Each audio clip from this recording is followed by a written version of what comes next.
ईश्वर, हम आपकी प्रार्थना करते हैं, उनकी आत्मा को शांति दीजिए। हम आपसे प्रार्थना करते हैं, उम्मीद करते हैं हमारी आत्मा आपसे जुड़ गई है। हे ईश्वर, आप कहाँ हैं? हम आपसे प्रार्थना करते हैं। हम हमेशा अपनी आँखों में रखकर आपकी प्रार्थना करते हैं।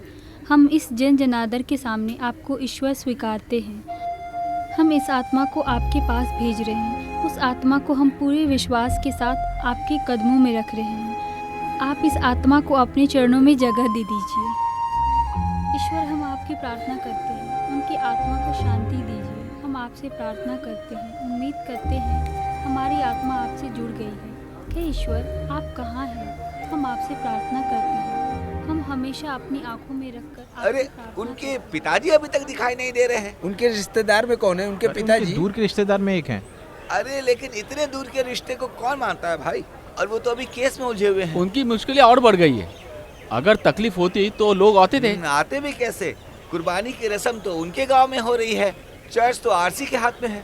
अगर मिनिस्टर को बुलाते तो यहाँ के एमएलए को ही फैसला लेना पड़ेगा। अगर पुलिस परमिशन देगी तो सर की लाश उनकी वाइफ के बंगले में दफनाएंगे, यही उनकी ख्वाहिश थी। ये सब होना मुश्किल है। वो जगह बन्नी के पिताजी को दफनाने के लिए बुक की गई है। कुछ भी हो जाने दो, लेकिन अलेक्जेंडर की लाश को उनकी वाइफ के बंगले में ही दफनाया जाएगा। मरने के बाद और परेशानी होती है।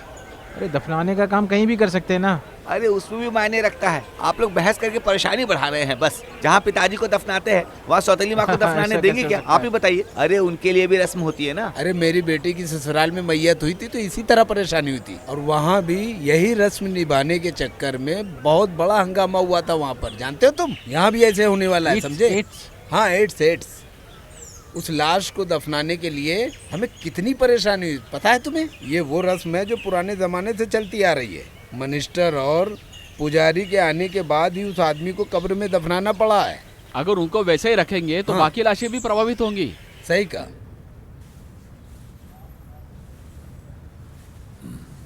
बेटी जरा इधर आना।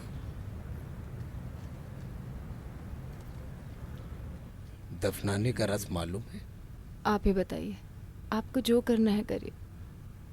लेकिन इसमें एक परेशानी है, चर्च वाले हमें अंदर नहीं आने देते। दादाजी की आखिरी ख्वाहिश थी दादी जी के साथ ही में रहे। डैडी मम्मी को जहाँ दफनाया गया था वहाँ उनके बीच में रहना चाहते थे। अभी वो मामले को और आगे बढ़ा देंगे। जब वो लोग चर्च में प्रार्थना करने के लिए आए थे तब हमारे लड़कों ने उनके साथ मारपीट की थी। वो इसका बदला लेने के लिए चर्च के इर्द गिर्द तलवार, कोयता, डंडा लेकर भीड़ जमा कर रहे थे। समिति वालों ने गड्ढा खोदने की इजाजत नहीं दी। फादर, दादाजी की आखिरी ख्वाहिश पूरी करनी ही होगी। मेरे अकेले सोचने से कुछ नहीं होने वाला है। अलेक्जेंडर सर के रिश्तेदार लोग हैं ना, उनके भाई भी है ना, सभी लोग अच्छे खासे पोजीशन में हैं। हाँ, तुम जरा इब्राहिम से बात करके देखो, वो इनके भाई है ना। भले ही उनको कोई भी नाराजगी हो, लेकिन इस प्रॉब्लम में मदद करने के लिए आगे आएंगे। रिश्तेदार तो बहुत हैं, लेकिन वो लोग इसमें शरीक नहीं होंगे, आपस में एक साथ नहीं जोड़ेंगे। मेरे दादाजी की जो ख्वाहिश थी वो किसी भी तरह पूरी होनी ही चाहिए।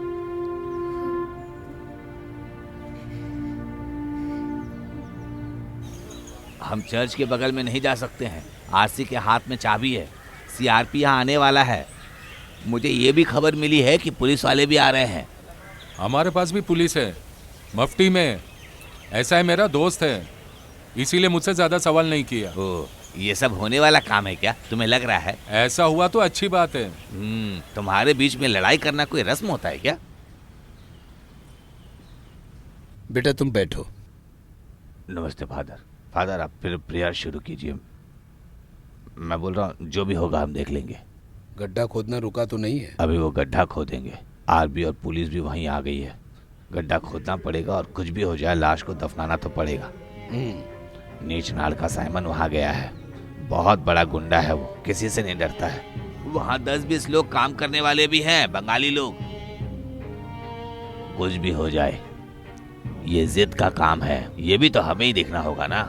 अच्छा, मार के बदले मार, एक और लाश नहीं होनी चाहिए हमारे पास। हमें सुलह का रास्ता चाहिए। फादर आप प्रे कीजिए, इंसानों ने जो भी सवाल किया है आपके जवाब उसी में छुपा हुआ है। आपका जवाब उनका सवाल। आप इस बात को लेकर क्यों डरते हैं? फादर आप प्रार्थना कीजिए ना, हम बोल रहे हैं। हाँ, तुम लोगों को जो फैसला लेना है वो लो।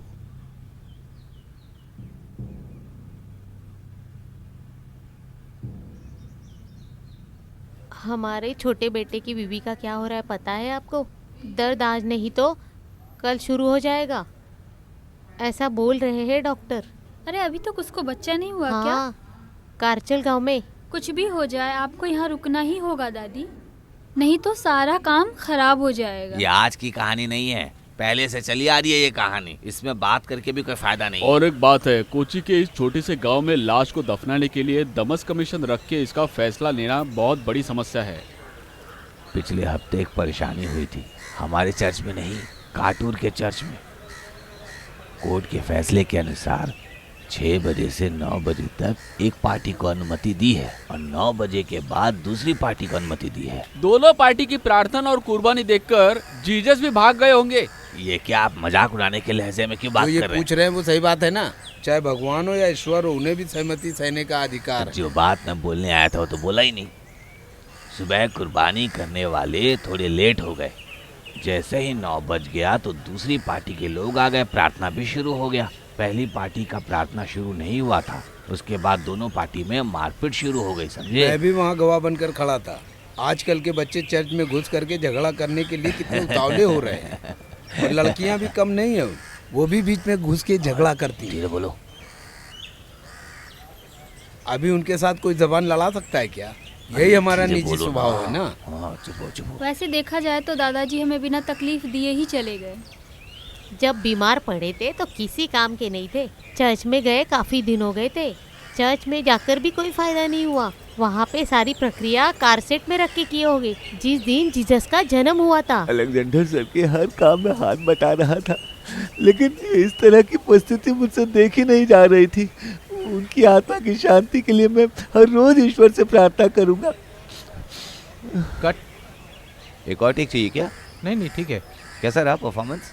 नहीं, मेकअप ठीक था ना? बहुत बढ़िया। ठीक है, विजय अलेक्जेंडर सर केमियो है, महापुरुष है, वो सब ठीक है, लेकिन हमारी बिरादरी के लिए उन्होंने ऐसा कुछ किया है क्या? चर्च के लिए कुछ किया है क्या? सच कहूं तो इससे भी ज्यादा चर्च के लिए जिन्होंने दान दिया है कोडानम गांव के पीटर हैं, उन्होंने किया है बहुत। तुम जरा इधर आओ, ये सही वक्त है इस तरह बंटवारा करने की बात करने का, वो भी उस बच्ची को सुनाई दे। बड़ा आया बंटवारा करने वाला। तुम्हारी समझ में नहीं आया क्या? मैं इस चर्च को संभालने वाला एक अधिकारी हूँ। अगर तुम्हें पसंद नहीं है मेरा काम तो तुम कुछ नहीं बिगाड़ सकते। जाओ दूसरा काम देखो। हटो हटो यहाँ से, लड़ाई मत करो मेरे साथ। हाँ ओमन कसी सर, आपकी समझ में आ गया ना? मैं जो कह रहा हूँ वो समझ रहे हो ना?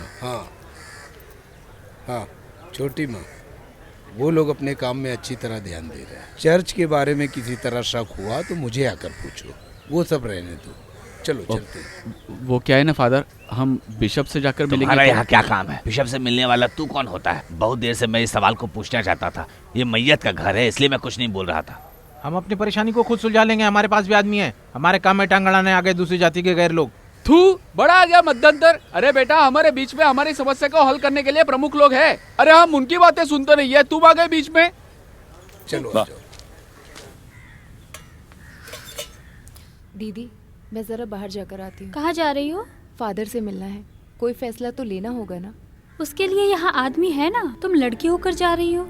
मैं जाकर आती हूँ, मुझे पता है क्या करना है। जो मर जाते हैं उन्हें भी तो न्याय मिलना चाहिए ना, उनका भी हक बनता है।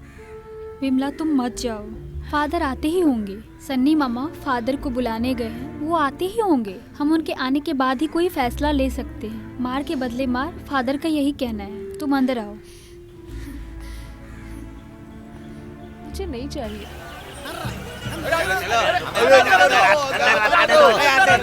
ये क्या हो रहा है यार? कुरुक्षेत्रम। क्या अरे कुरुक्षेत्रम, वही तो है।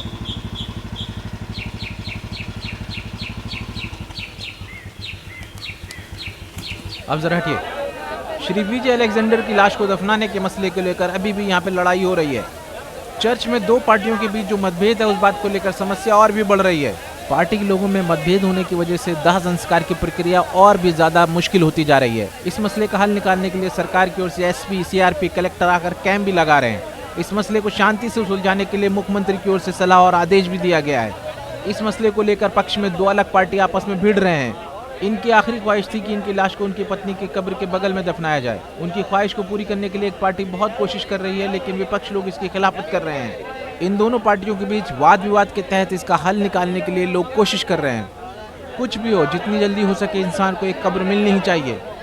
इनका पार्थिव शरीर अभी भी अंदर ही पड़ा हुआ है। सांसारिक तौर से इनका क्रियाक्रम का काम शुरू हो जाना चाहिए, लेकिन इस मसले के तहत सब कुछ अटका हुआ है।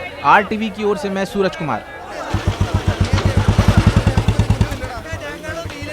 കർത്താവേ, കഷ്ടതകളും ദുഃഖങ്ങളും നിറഞ്ഞ ഈ ലോകത്തു നിന്നും വിട പറഞ്ഞ് യാത്രയായി വിദൂരസ്ഥലത്തായിരിക്കുന്ന ഈ ആത്മാവ് ആശ്വാസവും ആനന്ദവും നിറഞ്ഞിരിക്കുന്ന സ്ഥലങ്ങളിലേക്ക് നിന്റെ വിശുദ്ധ മാലാഖമാരാൽ നയിക്കപ്പെടുവാനും പുനരുദ്ധാരണ ദിവസം വരെ ഇവിടെ ആനന്ദം അനുഭവിച്ച് പിതൃപുത്ര പരിശുദ്ധാത്മാവായ നിന്റെ മുഖപ്രസന്നതയോടുകൂടി അഭിമുഖീകരിക്കാനും ഇടയാക്കണമേ.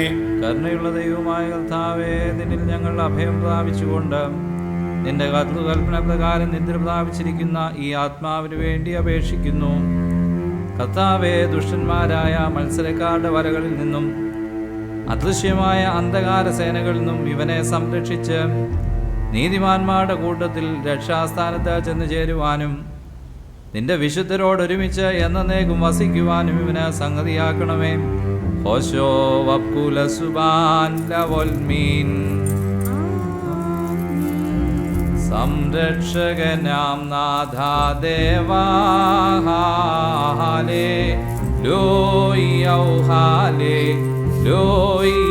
രാവും പകലും തിരുമുൻപിൽ കേണേൻ പൂകട്ടൻ പ്രാർത്ഥന നിൻ സവിധം. ഹല്ലേലൂയ.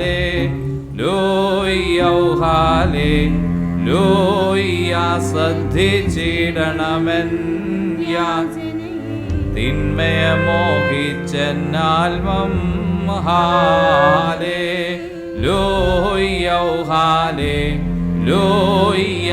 എന്നുയിർ പാതാളം പൂകി കുഴിയിൽ പെട്ടോരെ പോലായേൻ. ഹല്ലേലൂയ.